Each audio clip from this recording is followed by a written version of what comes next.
Now on to the policies to respond to that failure. The government has announced a number of programs to put cash in the hands of families and small businesses who are suffering because his government allowed this virus to spread. Now, we support compensating Canadians. They, of course, are not to blame for the Prime Minister's mistakes. They should not be the ones to pay the price. We also need to stabilize in the interim. However, these massive programs will be like a gigantic experiment in freakonomics, because in many cases they are having the opposite of their intended effect. For example, the way that the emergency response benefit is designed is that it punishes people if they work more than 8 days. A minimum wage earning worker who does more than 8 days work will have more than $1,000 of income and will therefore lose his or her benefit. The same for the recently announced benefit for students. They are being banned from working more than eight days at minimum wage.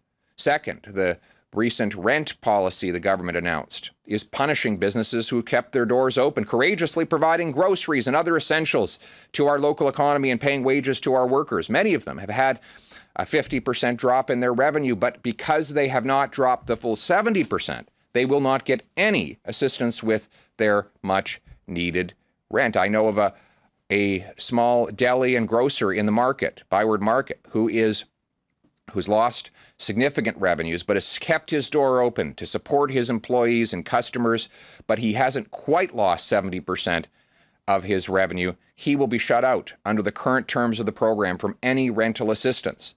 There are going to be thousands of businesses just like that. And so what will they have to do? They will actually have to close their doors in order to qualify for rental assistance. Imagine a program that first forces workers to stop working and forces businesses to go out of business. That is exactly the opposite of what we should be trying to do. This is not stimulus that we're seeing.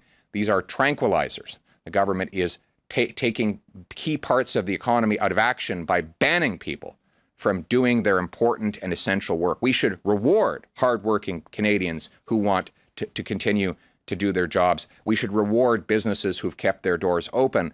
We should help them rather than punishing them for those good deeds. Finally, there are some nonsensical rules that figure into some of the business aid programs. One, the government is banning businesses who use a personal checking account from having access to the $40,000 emergency loan. Only businesses with an official business account will be eligible to receive it. Well, many real estate agents operate with a personal checking account. That's what their accountants advise. It's perfectly legal and completely ethical to do so, but they are banned from having access to the emergency response benefit precisely because they are using a personal checking account. That makes no sense. We should get rid of that rule. Secondly, there are many small, newer family-owned businesses without a payroll. Their family members work for free in exchange for equity in the new business. Their hope is that one day they will profit when the business gets big enough and its debts are paid off. So they put all the revenues back into the business. These are the aspirational family businesses that you see on our street corners everywhere, often immigrant-owned.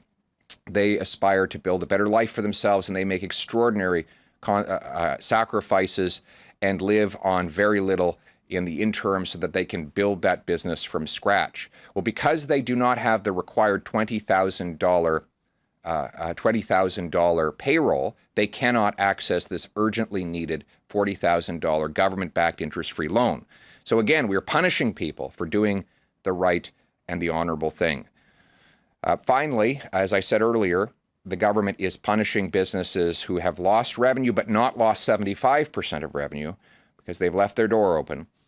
Those businesses can't get assistance with their rent. These are three design flaws that I'm highlighting today. And so Conservatives are here again with solutions. One, let me list them off. One, the government should allow businesses using checking accounts, not just business accounts, to have access to the emergency loan. Two, businesses who don't have payroll but do have $100,000 in revenue should also be allowed to receive the emergency loan. And 3, the government should find some solution for businesses that have struggled to keep their doors open to provide essential services and wages to their employees to get access to the emergency rent relief, even if they've not lost a full 70% of their revenues. These are 3 practical solutions that will actually encourage more work, more investment, and a better relaunch to our economy. It's time that we thank and honor and reward people for making their sacrifices and doing the right things. And that's what we're calling on the government to do. Thank you. Hello, Mr. Poilievre. My question for you is, yesterday the Prime Minister said that in order for the economy to be reopened again, or for that to get to that point, there must be a collaborative approach across all provinces. Do you feel with the measures you're presenting today that can help small business to the point where that talk about economic recovery can get advanced in a quicker manner? Yes, I think that's a great question.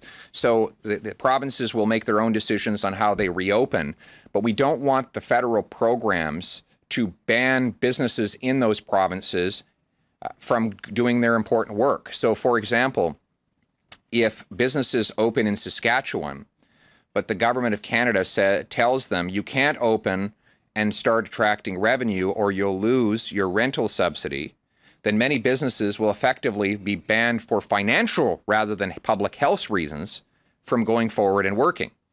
The same goes for the emergency response benefit.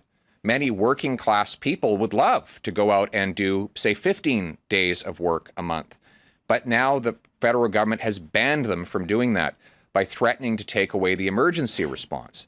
So what the government should do is remove these penalties, send the assistance, yes, but don't make it contingent on people shutting down their work and their business.